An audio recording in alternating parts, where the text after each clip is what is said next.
নতুন বাহিনী এসআরবি অর্থ বছর শুরু হচ্ছে এপ্রিলে মন্ত্রিসভায় সিদ্ধান্ত। আল কায়দা নিয়ে জাতিসংঘের প্রতিবেদন অনুমান নির্ভর স্বরাষ্ট্রমন্ত্রী আইন শৃঙ্খলার উন্নতির দাবি। প্রধানমন্ত্রীকে সৌদি সফরের আমন্ত্রণ, ক্রাউন প্রিন্স মোহাম্মদ বিন সালমানের সম্পর্ক উন্নয়নের আশাবাদ। গণমাধ্যমের স্বাধীনতা সংকুচিত হচ্ছে অভিযোগ নাহিদের, জুলাই অবদান রাখা সাংবাদিকদের চাকরি হারানোয় উদ্বেগ।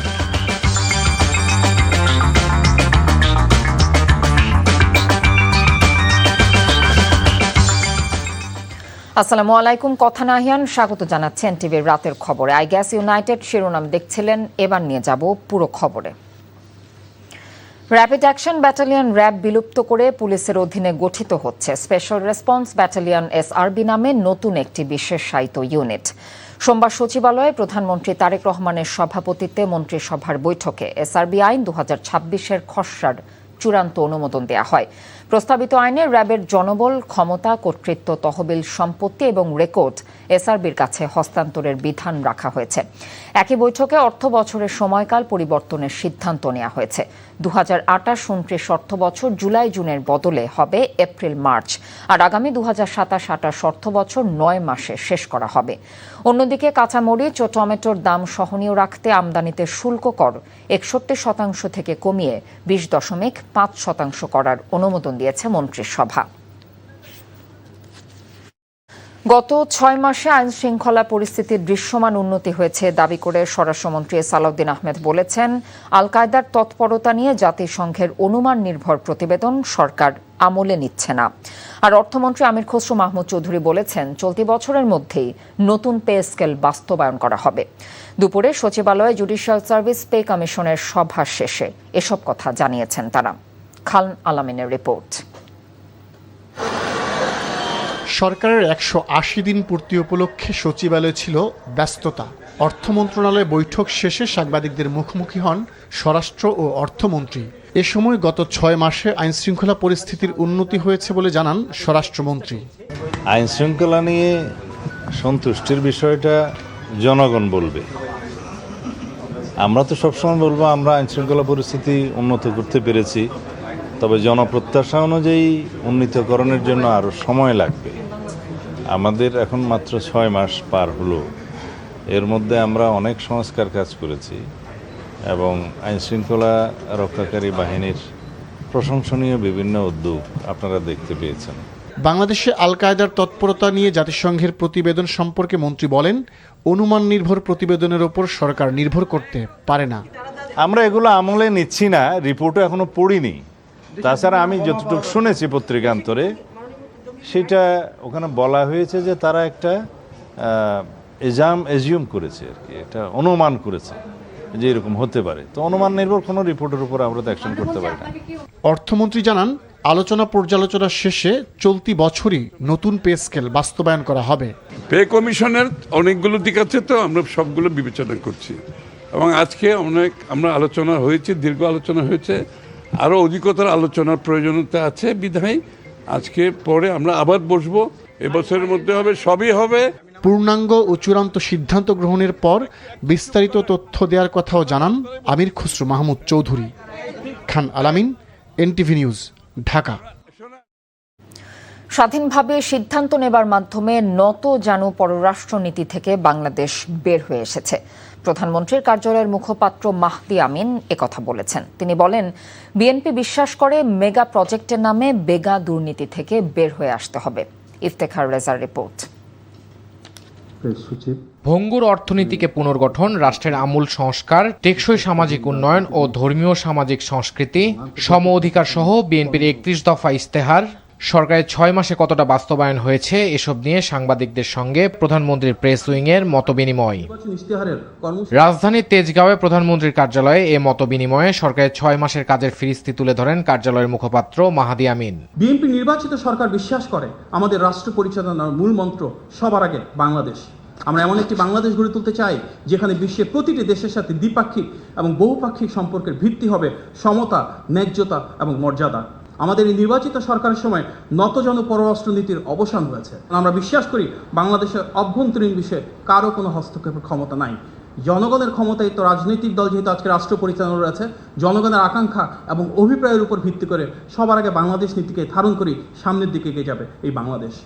সাংবাদিকদের প্রশ্নের জবাবে তথ্যমন্ত্রী বলেন, প্রতিশ্রুতি বাস্তবায়নে ধ্বংসস্তূপ অপসারণের এক ধাপ পার করেছে সরকার। প্রথম পর্বের এই দিনগুলিকে আমাদের ব্যয় করতে হচ্ছে যত না বেশি কর্মসূচি বাস্তবায়ন করার জন্য, তার চেয়ে বেশি বাস্তবায়ন করতে হচ্ছে ধ্বংসস্তূপকে নতুন কর্মসূচি গ্রহণ করার উপযোগী হিসাবে গড়ে তোলার জন্য। দলীয় বিবেচনায় বিভিন্ন প্রতিষ্ঠানের নিয়োগ নিয়ে প্রধানমন্ত্রীর রাজনৈতিক উপদেষ্টা রুহুল কবির রিজভী বলেন, যোগ্যতার ভিত্তিতে পৃথিবীর সব দেশেই দলীয় ব্যক্তিদের নিয়োগ হয়। এই স্পয়লার সিস্টেম পৃথিবীর বহু দেশে আছে, গণতান্ত্রিক দেশে আছে। আপনাদের দেখার বিষয় বা গণমাধ্যমের যে বিষয়টি দেখার, যে সে ওই জায়গার জন্য কোয়ালিফাইড কিনা, তার কোনো একটা ভালো বিশ্ববিদ্যালয় বা ভালো শিক্ষা প্রতিষ্ঠান, আলমা মাটার যেটাই বলি না কেন, সেখান থেকে তার ডিগ্রি আছে কিনা, সে কমপক্ষে তার স্ট্রং কমন সেন্স আছে কিনা, এগুলো হচ্ছে বিবেচ্য বিষয়, কিন্তু এবং সে কাজ করার যোগ্য কিনা। পলাতক সাবেক আইজিপি বেনজির আহমেদকে বিচারের জন্য দেশে ফিরিয়ে আনার বিষয়ে কথা বলেন প্রধানমন্ত্রীর রাজনৈতিক উপদেষ্টা নজরুল ইসলাম খান। তার অনেক কুকর্মের তথ্য আপনারাই প্রকাশ করেছেন। তিনি একজন আসামি। আইনি প্রক্রিয়ায় যাতে তিনি খুব কোনো সুবিধা না পান, সেজন্য সেখানকার আইনি প্রতিষ্ঠানকে পর্যন্ত নিয়োগ দেওয়া হয়েছে। সকল প্রতিকূলতা পেরিয়ে সরকার তার প্রতিশ্রুতি বাস্তবায়নে অঙ্গীকারবদ্ধ বলেও জানান তিনি। Iftekhar Reza, NTV news, Dhaka. প্রধানমন্ত্রী তারেক রহমানকে সফরের আমন্ত্রণ জানিয়েছেন সৌদি আরবের ক্রাউন প্রিন্স অব প্রধানমন্ত্রী মোহাম্মদ বিন সালমান বিন আব্দুল আজিজ আল সৌদ। দুপুরে সচিবালয়ে প্রধানমন্ত্রীর সঙ্গে সৌজন্য সাক্ষাৎ করে এই আমন্ত্রণপত্র হস্তান্তর করেন ঢাকা নিযুক্ত সৌদি রাষ্ট্রদূত ডক্টর আবদুল্লাহ জাফের এইচ বিন আবিয়া। চিঠিতে বলা হয়েছে, ভ্রাতৃপ্রতিম দুদেশের জনগণের আকাঙ্ক্ষা পূরণ এবং পারস্পরিক স্বার্থ সংশ্লিষ্ট ক্ষেত্রে দ্বিপক্ষীয় সম্পর্ক সুদৃঢ় করতে বাংলাদেশের প্রধানমন্ত্রীর সৌদি সফর ভূমিকা রাখবে। সফরের মূল লক্ষ্য দ্বিপক্ষীয় সম্পর্ক উন্নয়নের বিভিন্ন উপায় নিয়ে আলোচনা করা এবং আঞ্চলিক ও আন্তর্জাতিক গুরুত্বপূর্ণ ইস্যুতে পারস্পরিক মত বিনিময় করা। আগামীকাল মঙ্গলবার এলএনজি-বাহী নতুন কার্গো আসছে বলে জানিয়েছে রূপান্তরিত প্রাকৃতিক গ্যাস কোম্পানি লিমিটেড আরপিজিসিএল। আজ এই তথ্য জানায় সংস্থাটি। এদিকে সামিট এলএনজি টার্মিনাল থেকে জাতীয় গ্রিডে তরলীকৃত প্রাকৃতিক গ্যাস সরবরাহ আবার শুরু হয়েছে। বিকেল ৫টার দিকে সামিটের ভাসমান এলএনজি টার্মিনালে এফএসআরইউ এলএনজি মজুদ শেষ হয়ে গেলে গ্যাস সরবরাহ বন্ধ হয়ে যায়। এরপর আজ নতুন কার্গো আসার পর পুনরায় সরবরাহ শুরু হলো। কারিগরি ত্রুটির কারণে মহেশখালীতে এক্সিলারেট এনার্জি পরিচালিত অপর ভাসমান টার্মিনাল থেকে সক্ষমতার চেয়ে কম গ্যাস সরবরাহ হচ্ছিল। এমন সময় সামিটের সরবরাহ বন্ধ হওয়ায় গ্যাস সংকট আরও তীব্র হয়। বিগত ১৭ বছরে স্বার্থবিরোধী বিভিন্ন সিদ্ধান্তের কারণে দেশ পিছিয়ে পড়েছে। সব চ্যালেঞ্জ মোকাবেলা করে বিএনপি সরকার তিস্তা মহাপরিকল্পনা বাস্তবায়ন করবে বলে জানিয়েছেন পানি সম্পদ মন্ত্রী শহীদউদ্দিন চৌধুরী অ্যানি। দুপুরে বাংলাদেশ প্রকৌশল বিশ্ববিদ্যালয় বুয়েটে আয়োজিত তিস্তা নদীর টেকসই ব্যবস্থাপনার শীর্ষক সেমিনারে একথা বলেছেন তিনি। মন্ত্রী বলেন, দীর্ঘ সময়ও প্রতিবেশী দেশের কাছ থেকে তিস্তার পানির ন্যায্য হিস্সা আদায় করতে না পারা বড় ব্যর্থতা। তিনি জানিয়েছেন, তিস্তা চুক্তির বিষয়ে ভারতের সঙ্গে বিভিন্ন পর্যায়ে আলোচনা অব্যাহত রয়েছে। আলোচনার পাশাপাশি তিস্তা মহাপরিকল্পনা বাস্তবায়নেও সরকার দ্রুত এগিয়ে যেতে চায় বলে জানিয়েছেন মন্ত্রী। তিস্তা প্রকল্পটাকে খুব বেশি চ্যালেঞ্জিং মনে করছে, যেহেতু খুব ডিমান্ড আছে, প্রত্যাশার জায়গা এত বেশি, বিশেষ করে উত্তরাঞ্চলের ৫-৬টা জেলার মানুষের। আমরা যদি এটা বাস্তবায়ন করতে ব্যর্থ হই, না পারি, সে এলাকার মানুষ এতদিন পর্যন্ত যে পরিবার ক্ষতিগ্রস্ত বা সমস্যার মধ্যে রয়েছে, তার চেয়ে বেশি ক্ষতি এবং সমস্যা দিন দিন বাড়তে থাকে। গণমাধ্যমের স্বাধীনতা ক্রমে সংকুচিত হয়ে আসছে বলে অভিযোগ করেছেন এনসিপির আহ্বায়ক ও বিরোধী দলীয় চিফ হুইপ নাহিদ ইসলাম। বলেন, উপদেষ্টা থাকাকালীন সুযোগ থাকলেও নানা সীমাবদ্ধতায় বেশি কিছু করা সম্ভব হয়নি। অনুষ্ঠানে জুলাই অবদান রাখা সাংবাদিকদের চাকরি হারানোর ঘটনায় উদ্বেগ প্রকাশ করা হয়। জুবাইর প্রধানের রিপোর্ট।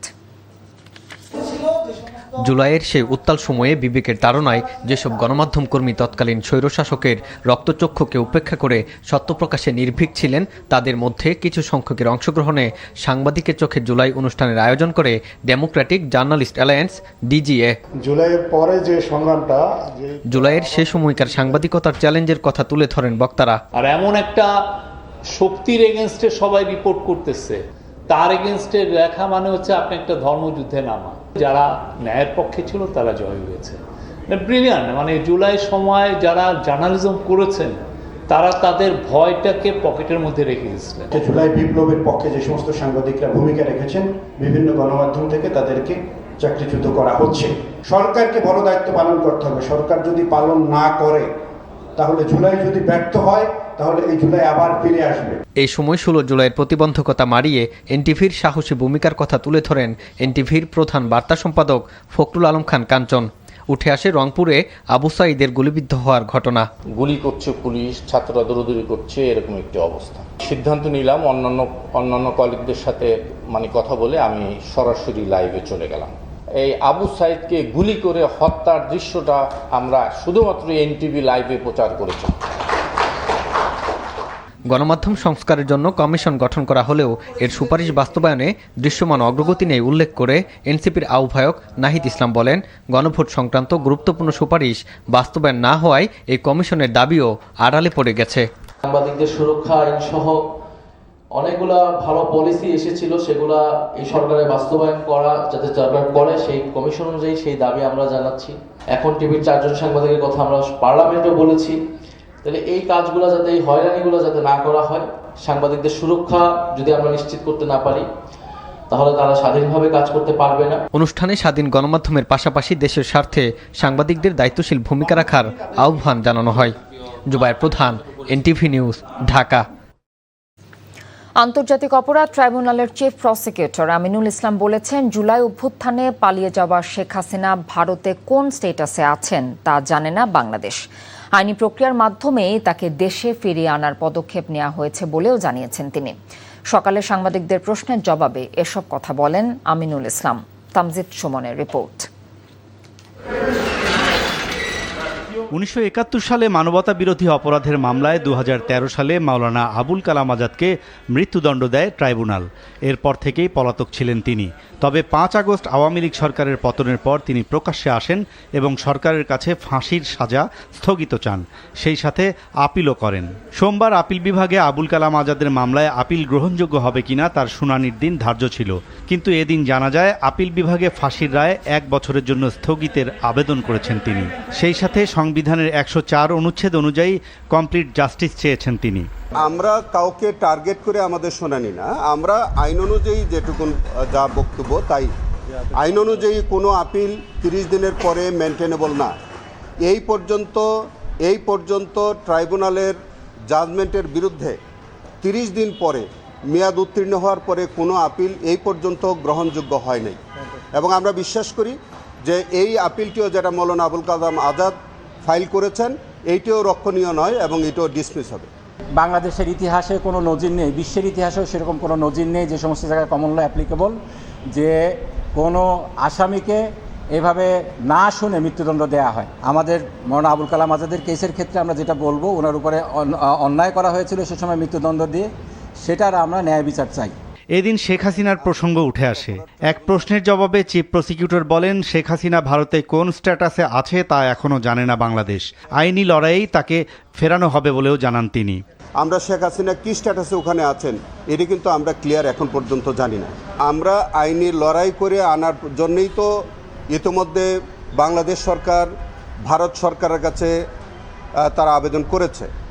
যে আবেদনটা করেছে শেখ হাসিনাকে প্রত্যর্পণ করার জন্য যে আবেদন, এটা একটি আইনি প্রক্রিয়া।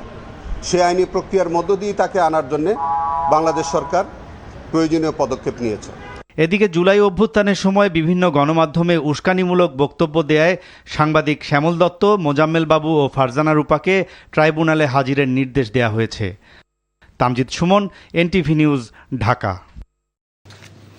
রাজধানীতে চালু হচ্ছে বাংলাদেশ সড়ক পরিবহন কর্পোরেশন বিআরটিসির মহিলা বাস সার্ভিস। কাল সকাল 10টায় রাজধানীর তেজগাঁওয়ে বিআরটিসির ঢাকা ট্রাক ডিপো প্রাঙ্গণে সার্ভিসের উদ্বোধন করা হবে। গোলাপি রঙের এই বাসে চালক ও কন্ডাক্টর হিসেবে দায়িত্ব পালন করবেন নারীরাই। বিআরটিসি জানিয়েছে, নারীদের জন্য নিরাপদ ও স্বাচ্ছন্দ্যময় গণপরিবহন নিশ্চিত করার পাশাপাশি পরিবহন খাতে নারীদের কর্মসংস্থানের সুযোগ বাড়ানো এই উদ্যোগের অন্যতম লক্ষ্য। উদ্বোধনের পর নির্ধারিত রুটে চলবে এই বিশেষ বাস।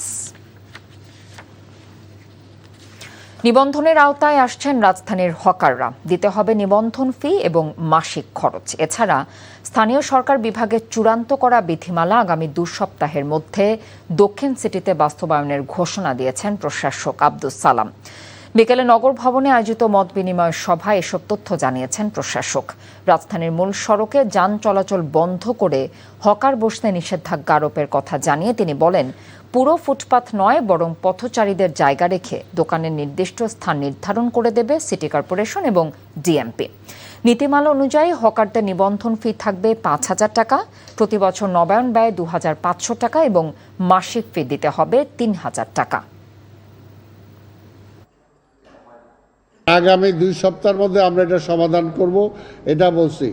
আগামী 2 দিনের মধ্যে আমাদের যে সমস্ত তালিকা অনুযায়ী নিউ মার্কেট থেকে যেটা বলছো, ওইখানে যদি কোনোই থাকে আমাদের পুলিশ ভাইরা ওনাদের সাথে যোগাযোগ করবা, আবার ওইখানে যারা দায়িত্বে আছে যোগাযোগ করে সেটাকে নিশ্চিত করবা।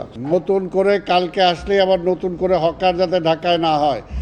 লোকজন আসবেই ঢাকা শহরে, কিন্তু সবাইরে হকার করার যে জায়গা দেওয়া যাবে না। সরকারে আমার রিক্সায় জায়গা আমরা দিতে পারবো না।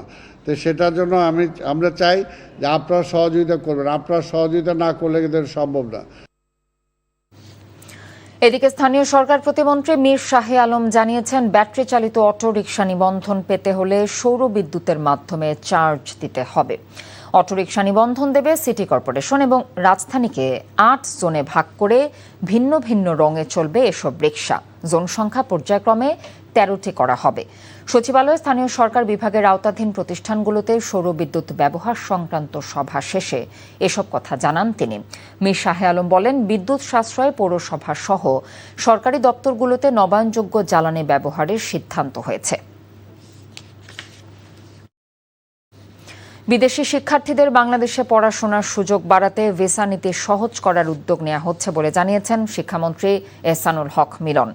দুপুরে রাজধানীর একটি হোটেলে আয়োজিত সেমিনারে শিক্ষামন্ত্রী জানান, ভিসা প্রক্রিয়া সহজ হলে দেশি বিদেশি শিক্ষার্থীদের এদেশে পড়াশোনার হার বাড়বে। বিদেশি শিক্ষার্থীদের আকৃষ্ট করতে ভিসা নীতি সহজ করার নির্দেশনা দেওয়া হয়েছে বলেও জানিয়েছেন মন্ত্রী। সরকারের 6 মাসে শিক্ষা খাতের উন্নয়নে বিভিন্ন কর্মসূচি বাস্তবায়ন করা হয়েছে। শিক্ষা প্রতিষ্ঠানে নতুন শিক্ষক নিয়োগ ও তাদের প্রশিক্ষণের প্রস্তুতি শুরু হয়েছে বলেও জানিয়েছেন শিক্ষামন্ত্রী।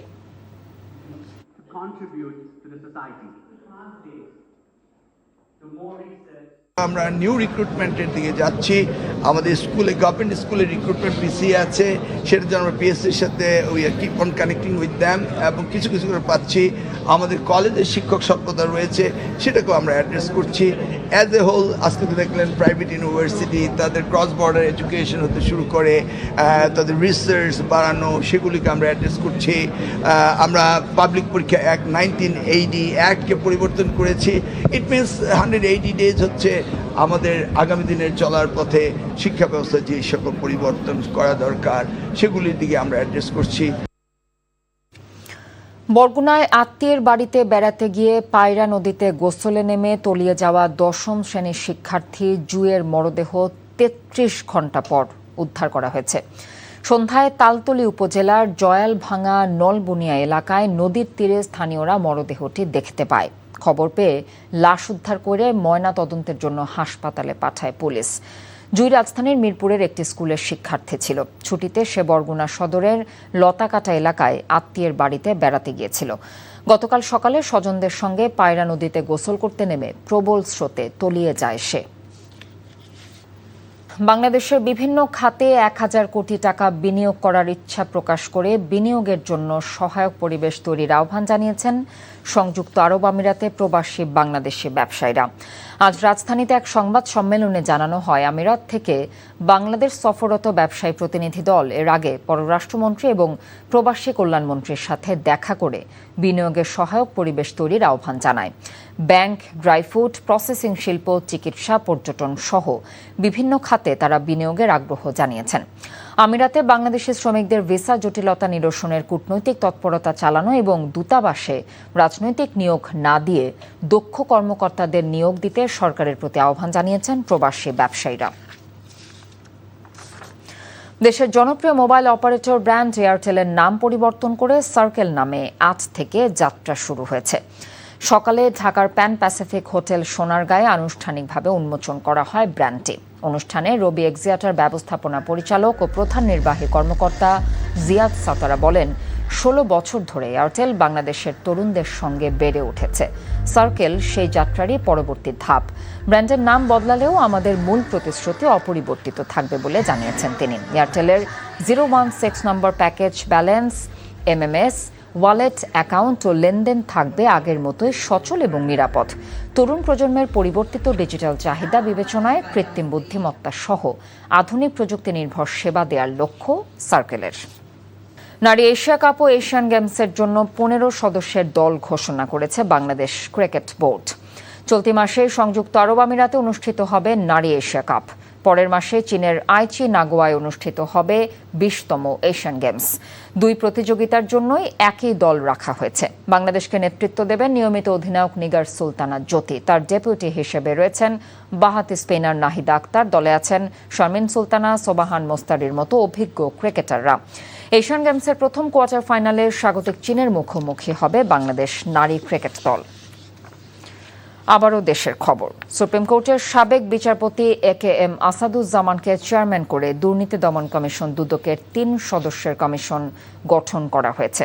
কমিশনের বাকি 2 সদস্য হলেন ডক্টর জাহাঙ্গীর আলম ও ডক্টর সাজ্জাদ হোসেন ভূঁইয়া। একটু আগে এই বিষয়ে প্রজ্ঞাপন জারি করা হয়েছে। এর সাথে শেষ করছি খবর, তবে যাবার আগে আইগ্যাস ইউনাইটেড শিরোনামগুলো জানিয়ে দিচ্ছে আরও একবার। র্যাব বিলুপ্ত নতুন বাহিনী SRB অর্থ বছর শুরু হচ্ছে এপ্রিলে, মন্ত্রীর সভায় সিদ্ধান্ত।